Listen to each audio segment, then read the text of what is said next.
नमस्कार साथियों, मैं ओम प्रकाश खोजा आप सबका इस वीडियो में हार्दिक स्वागत और अभिनंदन करता हूं। कैसे हो आप सभी? उम्मीद करता हूं सभी एकदम बढ़िया हो, स्वस्थ हो और अच्छे से अपना अध्ययन कर रहे हैं। आपने मेरे साथ सामाजिक विज्ञान पढ़ना स्टार्ट कर दिया है। पाठ्य पुस्तक चल रही है समकालीन भारत फर्स्ट, जो कि भारत के भूगोल से संबंधित आपकी एक पुस्तक है, जिसमें अध्याय क्रमांक 4 पढ़ रहे हैं। नाम है जलवायु। अर्थात इस पूरे अध्याय में हम भारत की जलवायु पर विस्तार से चर्चाएं करते आ रहे हैं और इस वीडियो में बात करने वाले हैं ग्रीष्म ऋतु की।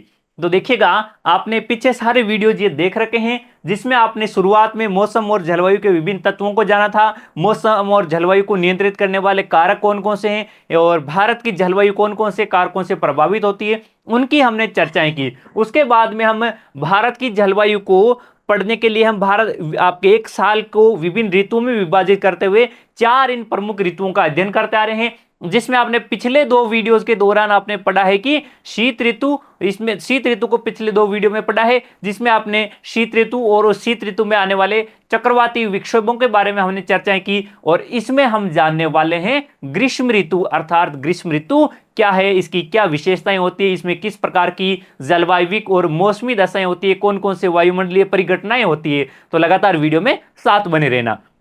ग्रीष्म ऋतु, अब नाम से आपको पता चलता है गर्मी की ऋतु। गर्मी का अर्थ क्या है कि इस प्रकार से आपको तापमापी पर पारा बढ़ता हुआ दिखेगा। पारा बढ़ने का मतलब क्या होता है? भाई तापमापी होती है जिसके अंदर पारा भरा रहता है और वो पारा आपके तापमान वृद्धि होने के साथ साथ ऊपर चढ़ता रहता है। इसीलिए आप कई बार देखते हो कि पारा इस बार 40 डिग्री क्रॉस कर गया, अब पारा आपके 50 डिग्री के पास में पहुंच गया। तो इस प्रकार के तापमान ग्रीष्म ऋतु में देखने को मिलते हैं। ग्रीष्म ऋतु आती क्यों है? तो ग्रीष्म ऋतु आने का सीधा सीधा कारण है, पृथ्वी को तापमान किससे प्राप्त होता है? सूर्य से होता है। सूर्य से जब तापमान अधिक मात्रा में प्राप्त होता है तो वो स्थिति कहलाती है आपके ग्रीष्म ऋतु की। अब ऐसा कब होता है? तो ऐसा भारत में मार्च से मई के महीने के दौरान होता है।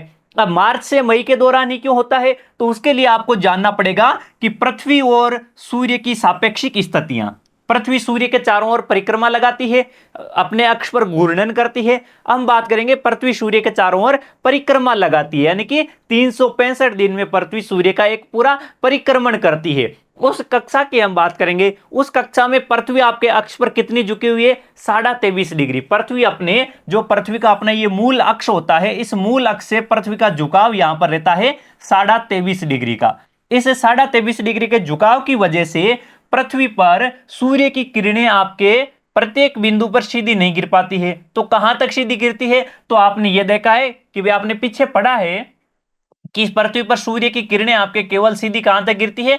कर्क रेखा और मकर रेखा के बीच वाले क्षेत्रों में। तो हम बात करें, अब देखो, तो आपके कभी कर्क रेखा पर सूर्य सीधा रहता है, कभी मकर पर सूर्य सीधा रहता है और कभी विषुवत रेखा पर सूर्य सीधा रहता है। तो ये तो है आपकी 0 डिग्री अक्षांश, जिसे आप विषुवत रेखा कहते हैं। फिर आपके 23.5 डिग्री की कोणीय दूरी पर आती है कर्क रेखा। फिर 23.5 डिग्री की कोणीय दूरी पर दक्षिण में आ जाती है मकर रेखा। सूर्य लंबवत कहां रहता है? इन्हीं कारक और मकर रेखाओं के बीच में साल भर सूर्य लंबवत रहता है। अब जो पृथ्वी अपनी परिक्रमा लगाती है, तो पृथ्वी का इस प्रकार से देखिएगा, पृथ्वी होती है, ये पृथ्वी अपने अक्ष पर इस प्रकार, ये वास्तविक स्थिति ये रहती है या वास्तव में ऐसा होना चाहिए, लेकिन पृथ्वी अपने अक्ष पर इतनी 23.5 डिग्री पर झुकी हुई है। तो जब पृथ्वी का ये वाला भाग सामने रहेगा, यानी कि जब कर्क रेखा वाला भाग एक बार सामने आता है तो कर्क रेखा पर सूर्य लंबवत रहता है। फिर घूर्णन करते करते विषुवत रेखा वाला भाग सामने आता है तो सूर्य विषुवत रेखा पर लंबवत रहता है। फिर आगे घूर्णन करती हुई बढ़ती है तो ये मकर रेखा वाला भाग सामने आता है तो सूर्य मकर रेखा पर लंबवत होता है। और फिर से एक स्थिति आती है, भूमध्य रेखा सामने आ जाती है, फिर कर्क आती है, फिर भूमध्य आती है, फिर मकर आती है। इस प्रकार से पृथ्वी का जो भाग सूर्य के सामने रहता है वहां पर ग्रीष्म ऋतु रहती है। अब भारत के बीच में से कर्क रेखा गुजर रही है, तो हम कर्क रेखा की बात करें। अब देखिएगा, कर्क रेखा पर सूर्य लंबवत कब चमकता है? 21 जून के दिन। कब की बात है? 21 जून के दिन सूर्य लंबवत रहता है कर्क रेखा पर। फिर जून के बाद में जुलाई, अगस्त और सितंबर के महीने में सूर्य लंबवत कहां पर रहेगा? सितंबर के महीने में सूर्य लंबवत रहेगा आपके विषुवत रेखा क्षेत्रों में। फिर सितंबर के बाद में अक्टूबर, नवंबर और दिसंबर के महीने में सूर्य लंबवत रहेगा मकर रेखा पर। और दिसंबर में कौन सा समय? 22 दिसंबर। फिर से दिसंबर के बाद में देखो जनवरी, फरवरी और मार्च के महीने में सूर्य लंबवत कहां पर रहेगा? मार्च के महीने में रहेगा विषुवत रेखा पर। अब देखो, मार्च के बाद में अप्रैल, मई और जून, इस समय देखिएगा ग्रीष्म ऋतु का समय क्या है? मार्च से लेकर मई तक। अब आप कहेंगे कि सूर्य तो आपके विषुवत रेखा पर 21 जून के दिन चमकता है, भाई आपके मार्च के समय तो सूर्य कहां रह रहा है, विषुवत रेखा पर सीधा चमकता है। और भारत की स्थिति कहां पर है, अपना भारतीय क्षेत्र इस प्रकार से यहां पर भारत के बीचों बीच में से कर्क रेखा गुजर रही है। तो देखिएगा जब आपके मार्च का महीना है तो सूर्य विषुवत रेखा पर है, जैसे ही अप्रैल का समय आएगा सूर्य यहां पर आएगा, यानी कि भारतीय क्षेत्र की ओर सूर्य लगातार बढ़ता जाएगा। फिर आपके अप्रैल के बाद में मई का महीना आएगा तो सूर्य और आगे बढ़ेगा। जून का महीना आएगा, 21 जून में जाकर सूर्य कर्क रेखा पर लंबवत रहेगा। तो इसलिए आपके मार्च से लेकर मई तक का समय आपके ग्रीष्म ऋतु का समय रहता है। अब जून का महीना आपके 21 जून को जब सूर्य लंबवत रहता है, फिर भी इसे आपके ग्रीष्म ऋतु का पूरे भारतवर्ष के संदर्भ में क्यों नहीं मानते हैं, क्योंकि आगे हम पढ़ेंगे कि जून के महीने में मानसून का आगमन हो जाता है। भारतीय क्षेत्र में 1 जून के समय से मानसून का आगमन हो जाता है और वर्षा होने की वजह से तापमान में कुछ कमी हो जाती है, जिससे आपके ग्रीष्म ऋतु का प्रभाव धीरे धीरे कम होता जाता है और वर्षा ऋतु आरंभ हो जाती है। इसलिए आपके मार्च, अप्रैल और मई ये 3 महीने ग्रीष्म काल के माने जाते हैं। अब देखिएगा इससे होता क्या है, अब देखो कर्क रेखा की हम बात कर रहे थे आपके कि भारत के बीच में से गुजरती है। कर्क रेखा कहां से गुजरती है, ये आपका भारतीय क्षेत्र है जिसके बीचों बीच में से ये कर्क रेखा गुजरती है। और 21 जून के दिन यहां पर रहता है सूर्य लंबवत रहता है, सूर्य किरणें लंबवत गिरती है। अब सूर्य की किरणें लंबवत गिर रही है, लेकिन 1 जून के समय से यहां पर आपके मानसून का आगमन हो जाता है। इस वजह से ग्रीष्म काल के दौरान यहां पर तापमान आपके 21 जून के महीने में जितना तापमान सूर्य की सीधी किरणों के कारण बढ़ना चाहिए होता है उतना नहीं बढ़ पाता। क्यों, क्योंकि यहां पर आपके ये जो आपके वर्षा होती है, वर्षा की वजह से तापमान कुछ कम होने लग जाता है। तो सर्वाधिक तापमान कहां पर रहता है, तो सर्वाधिक तापमान वाले क्षेत्र एक तो आप यहां पर थार का मरुस्थल देखेंगे, और कहां पर देखेंगे, और यहां पर गुजरात के क्षेत्र में आप देखेंगे। इसी तरीके से आप प्रायद्वीपीय पठार के क्षेत्रों में भी देखेंगे, जो आंतरिक भाग हैं यहां पर भी आपके तापमान में वृद्धि देखने को मिलती है। तो वो स्थान देखिएगा जब मार्च के महीने में, मार्च, अप्रैल और मई, तो मार्च के महीने में तापमान सर्वाधिक कहां रहेगा, मार्च के महीने में सबसे अधिक तापमान आपको दक्कन के पठारों में मिलेगा 38 डिग्री सेल्सियस। कहां मिलेगा, यहां पर मिलेगा आपको 38 डिग्री सेल्सियस। इसी प्रकार मार्च से आगे आप अप्रैल में जाएंगे तो गुजरात और मध्य प्रदेश के भागों में 42 डिग्री मिलेगा। गुजरात कहां है, ये गुजरात वाला भाग रहा, और यहां पर पास में ये मध्य प्रदेश वाला भाग रहा, यहां पर तापमान आपको 42 डिग्री सेल्सियस मिलेगा। फिर अगला महीना आएगा मई का महीना, तो मई के महीने में थार के मरुस्थल में तापमान आपको 45 डिग्री सेल्सियस तक मिलेगा, उत्तरी पश्चिमी राजस्थान में। कहां पर मिलेगा, ये उत्तरी पश्चिमी भारत है। उत्तरी पश्चिमी भारत में राज्य कौन सा आएगा, राज्य आएगा राजस्थान, फिर आपके दक्षिणी पंजाब हरियाणा भी आ जाते हैं, और गुजरात का कच्छ वाला क्षेत्र भी आ जाता है इसमें। अब इसकी विशेषताएं देखेंगे कि भाई प्रायद्वीपीय भारत में क्या स्थिति रहती है। जब प्रायद्वीपीय भारत पर सूर्य की किरणें लंबवत गिर रही है और उत्तरी भारत में सूर्य की किरणें तिरछी गिर रही है, स्थितियां यही है। क्या है, जो कर्क रेखा के दक्षिण का भाग है यहां पर सूर्य की किरणें सीधी गिर रही है, लेकिन कर्क रेखा से ऊपर का भाग है उत्तरी भारत, इसमें सूर्य की किरणें हमेशा तिरछी गिर रही है। फिर भी सर्वाधिक तापमान थार के मरुस्थल में प्राप्त हो रहा है, वो है 45 डिग्री सेल्सियस, जबकि यहां पर प्रायद्वीपीय भारत में तापमान अधिकतम 48 डिग्री प्राप्त होता है, वो भी मार्च के महीने में। फिर आपके तापमान 38 डिग्री से ऊपर नहीं जा पाता। कितना जाता है मार्च के महीने में, 38 डिग्री, 38 डिग्री सेल्सियस तापमान रहता है, जबकि थार के मरुस्थल में 45 डिग्री, कई बार 50 डिग्री के पास भी पहुंच जाता है। अब ऐसा क्यों है कि यहां पर तिरछी किरणें के बावजूद भी तापमान अधिक हो रहा है, और यहां पर आपके सीधी किरणें गिरने के बावजूद भी तापमान प्रायद्वीपीय भारत में कम रहता है। तो उसका कारण है यहां पर आपके समुद्र है, अरब सागर, यहां पर आपके बंगाल की खाड़ी है, यहां पर भी आपके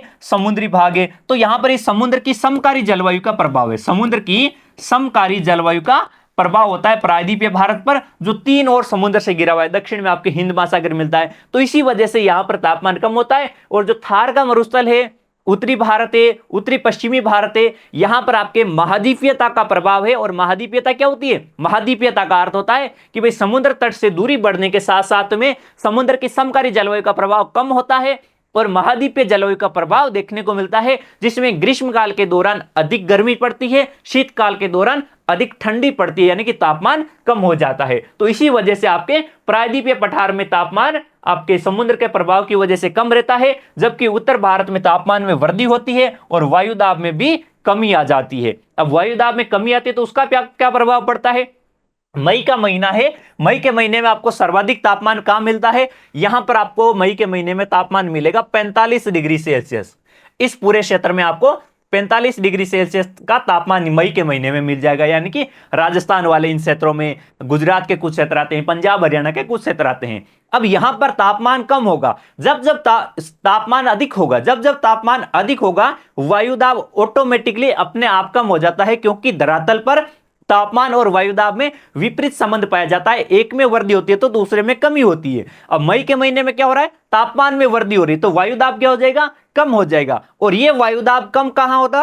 पूरे उत्तरी पश्चिमी भारत और उत्तरी भारत में तापमान अधिक है, तो इस पूरे क्षेत्र में तापमान में कमी रहेगी, तापमान में अधिकता रहेगी, जिस वजह से इस पूरे क्षेत्र में वायुदाब कम हो जाएगा, वायुदाब कम हो जाएगा। और कम वायुदाब वाला क्षेत्र क्या कहलाता है? एक ग्रत कहलाता है। ग्रत का मतलब ये चारों ओर से हवाओं को अपनी ओर आकर्षित करेगा, तो ऐसा लगता है कि एक गहरा गर्त बना हुआ है, गड्ढा बना हुआ है, जिसमें चारों ओर से हवाएं प्रवेश करती जा रही है। और ये गर्त कहां पर बनता है? इस गर्त का निर्माण होता है राजस्थान के थार मरुस्थल से लेकर पटना और छोटा नागपुर के पठार वाले क्षेत्र तक। यहां पर आपके राजस्थान का थार मरुस्थल है, यहां पर आप बिहार की राजधानी पटना देख सकते हैं, और ये वाला भाग क्या है? छोटा नागपुर पठार, छोटा नागपुर पठार। इस क्षेत्र में आपके ये पूरा का पूरा आप एक ग्रत बना हुआ है, जहां पर चारों तरफ से हवाएं इस ओर प्रवेश कर जाती है। इसकी वजह से क्या प्रभाव पड़ता है? यहां पर आपके गर्म पवनें चलती है, लू के रूप में धूल भरी आंधियां उत्पन्न होती है, कुछ स्थानीय छोटे चक्रवात उत्पन्न होते हैं, जिन्हें राजस्थान वाले क्षेत्र में बबूलिया कहा जाता है। तो इस प्रकार की स्थितियां यहां पर देखने को मिलती है कि भाई इस गर्त के चारों ओर परिसंचरण प्रारंभ होता है। जब किसी एक स्थान पर एक गर्त बना हुआ है और उस गर्त के चारों ओर से हवाएं उसमें प्रवेश कर जाती है, तो यह स्थिति क्या कहलाती है? यह स्थिति कहलाती है कि यहां पर आपके धूल भरी आंधियां उत्पन्न होगी, छोटे स्थानीय चक्रवात उत्पन्न होंगे, बड़े समुद्री चक्रवात नहीं, छोटे छोटे स्थानीय चक्रवात उत्पन्न होंगे। और ये स्थलीय भाग पर उत्पन्न होते हैं, तो ये सारे के सारे शुष्क रहते हैं। तो अब यहां से एक विशेष प्रकार की पवन आती है, लू। लू क्या है? एक विशेष प्रकार की स्थानीय पवन है, स्थानीय पवन है।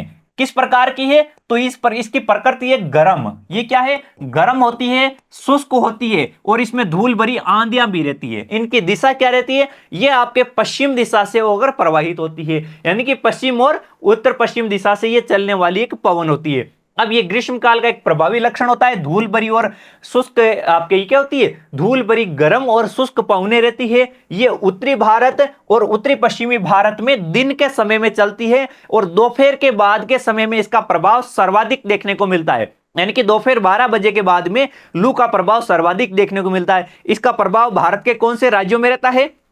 राजस्थान, पंजाब हरियाणा, दिल्ली केंद्र शासित प्रदेश, उत्तर प्रदेश और बिहार, इन राज्यों में इसका प्रभाव सर्वाधिक देखने को मिलता है। देश के बाकी हिस्सों जैसे गुजरात, मध्य प्रदेश, इन झारखंड, इनमें भी आपके प्रभाव रहता है। पश्चिम बंगाल के कुछ उत्तरी भागों में, मध्यवर्ती भागों में भी रहता है, लेकिन सर्वाधिक प्रभाव राजस्थान, पंजाब हरियाणा, उत्तर प्रदेश, दिल्ली और बिहार वाले क्षेत्र में रहता है। और ये आपके कभी कभी देर शाम तक भी चलती है। हाँ बिल्कुल, कभी कभी ऐसी स्थितियां होती है, जैसे आपके नव तपा का समय आता है। भाई साल के 9 दिन होते हैं जो जून के महीने के आसपास, मई और जून के महीने के अंदर आते हैं, जिन्हें नव तपा कहते हैं। और कहा जाता है कि इस समय में आपके सर्वाधिक लू चलती है, और इस समय आपके लू देर रात्रि तक देखने को मिलती है। कई बार आपके गर्म पवने रात्रि 9-10 बजे तक भी प्रवाहित होती रहती है, तो ये कभी कभी देर शाम तक भी चलती रहती है। और इस हवा का सीधा प्रभाव, अगर आप इस लू के सीधे संपर्क में आते हैं, तो ये आपके स्वास्थ्य के लिए बहुत ही हानिकारक हो सकती है। इससे आपके हैजा हो सकता है, आपके शरीर में पानी की कमी हो सकती है, जिसे आप डिहाइड्रेशन कहते हैं। इस प्रकार के प्रभाव इसे देखने को मिलते हैं। धूल भरी आंधियां भी चलती है। जब हमने आपको बताया कि भाई जो एक ये गर्त बना हुआ है और इस गर्त के चारों ओर पवन परिसंचरण स्थापित हो जाता है, तो जब चारों ओर से पवन परिसंचरण स्थापित होगा, स्थानीय चक्रवात बनेंगे और वो शुष्क क्षेत्रों से होकर हवाएं आएगी, तो वो अपने साथ में इस प्रकार का धूल का गुबार लेकर आएगा, जिसे हम कहते हैं धूल भरी आंधियां। तो ये धूल भरी आंधियों का प्रवाह देखने को मिलता है। ये आंधियां अस्थायी रूप से आपको गर्मी से राहत देती है। जो इतनी भीषण गर्मी पड़ती है, तापमान 45-50 डिग्री सेल्सियस तक चला जाता है, और उस स्थिति में अगर इस प्रकार की धूल भरी आंधियां आपके क्षेत्र में से होकर प्रवाहित होती है, तो यहां पर आपको गर्मी से थोड़ी राहत मिलती है और अस्थायी रूप से राहत मिलती है। एक तो ये धूल का गुबार आपके पूरे आसमान में छा जाता है, तो उसकी वजह से आपके सूर्य की किरणें आपके धरातल तक कम पहुंच पाती है। इस वजह से आपको आपके तापमान में आपके गर्मी से कुछ राहत मिल जाती है। और जब आपके ये अपने साथ में कुछ ठंडी हवाएं भी लेकर आती है, ठंडी हवाओं के साथ में हल्की हल्की बारिश भी हो जाती है कई बार, तो इस वजह से यहां पर आपको गर्मी से राहत मिलती है। और ये उत्तरी भारत में मई के महीने में चलती है। सबसे अधिक आंधियां कहां चलेगी, तो वो थार के मरुस्थल में चलेगी, राजस्थान पंजाब हरियाणा के क्षेत्रों में। और फिर आपके उत्तर भारत के इन सभी राज्यों में जहां पर लू चलती है वहां पर धूल भरी आंधियां देखने को मिलती है। और अधिकतर इनका प्रभाव दोपहर के बाद में या शाम के समय में ये धूल भरी आंधियां आपको देखने को मिलती है।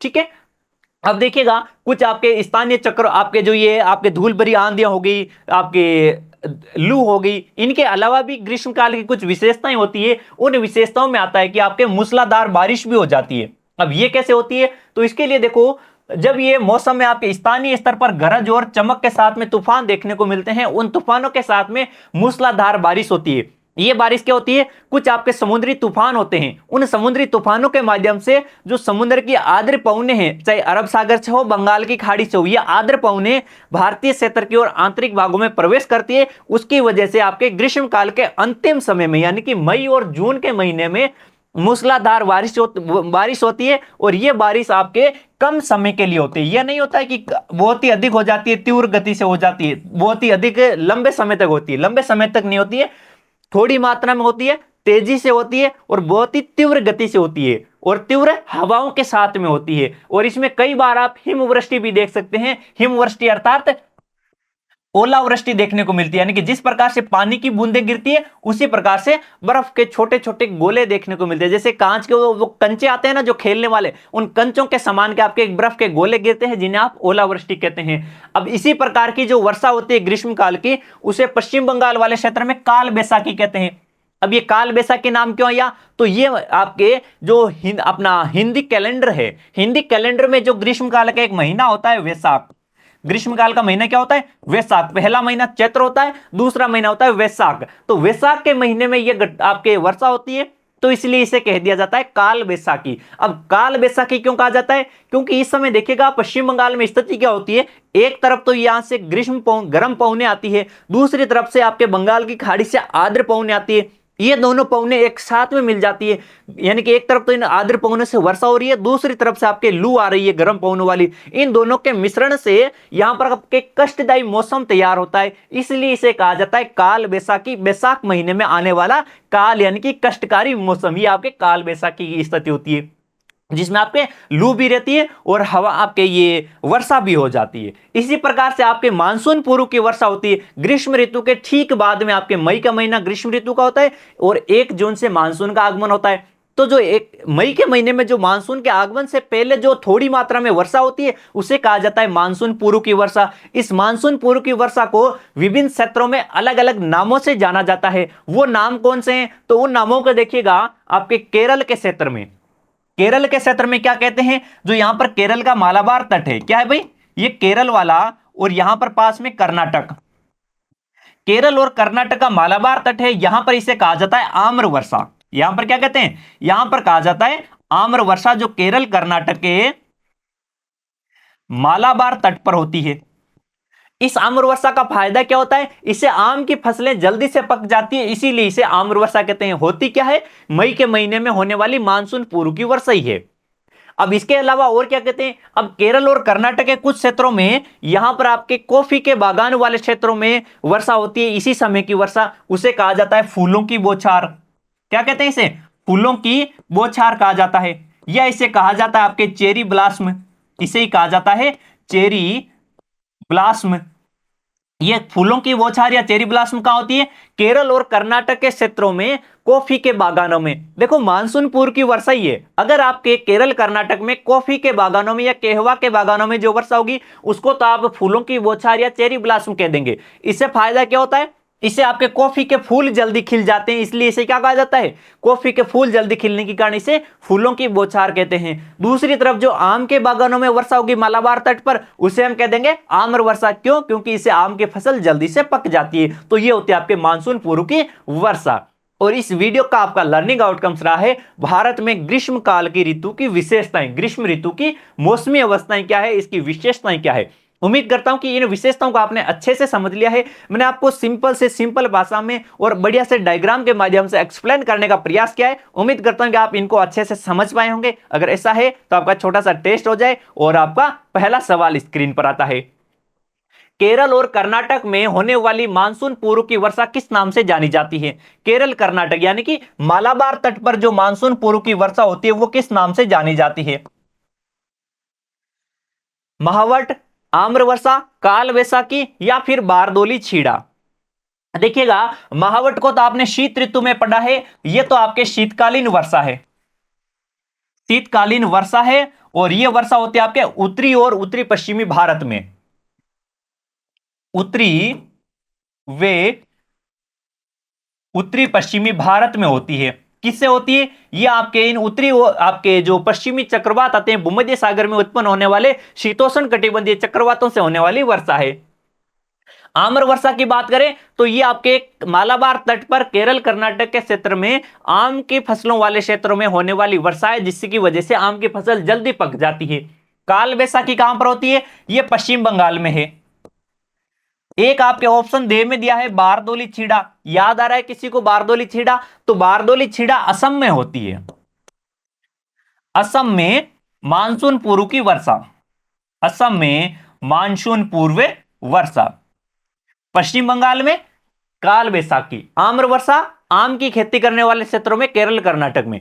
फूलों की बौछार जहां पर कॉफी की खेती की जाती है मालाबार तट पर, वहां पर उसे फूलों की बौछार या चेरी ब्लॉसम नाम दिया जाता है। नेक्स्ट सवाल, निम्नलिखित में से कौन सी विशेषता ग्रीष्म ऋतु की नहीं है? नीचे 4 विशेषताएं दे रखी है, आपको बताना है कि इनमें से कौन सी विशेषता ग्रीष्म ऋतु की नहीं है। लू, धूल भरी आंधियां, मानसून पूर्व वर्षा या मावट। देखो, लू आपके ग्रीष्म ऋतु की विशेषता है, धूल भरी आंधियां ये भी है, आपके मानसून पूर्व की वर्षा, मानसून पूर्व की वर्षा भी है, मानसून की ऋतु के ठीक पहले ग्रीष्म ऋतु के अंतिम समय में वर्षा होती है, ये भी इसकी विशेषता है। लेकिन महावट इसकी विशेषता नहीं है, ये आपके शीत ऋतु की विशेषता है। किसकी विशेषता है भाई? शीत ऋतु की विशेषता है। और इसी के साथ इस वीडियो को हम यहीं पर फिनिश करते हैं। आपके ग्रीष्म ऋतु वाला चैप्टर का आपके पार्ट फिनिश होता है। उम्मीद करता हूं कि आपको अच्छा लगा है। अगर वीडियो अच्छा लगा है तो इसे लाइक और अपने दोस्तों के साथ में शेयर करते रहना। हम मिलते हैं आपसे इसी चैप्टर के नेक्स्ट पार्ट के साथ में। तब तक आप सभी का धन्यवाद। हंसते रहे, मुस्कुराते रहे और मस्त रहें। जय हिंद।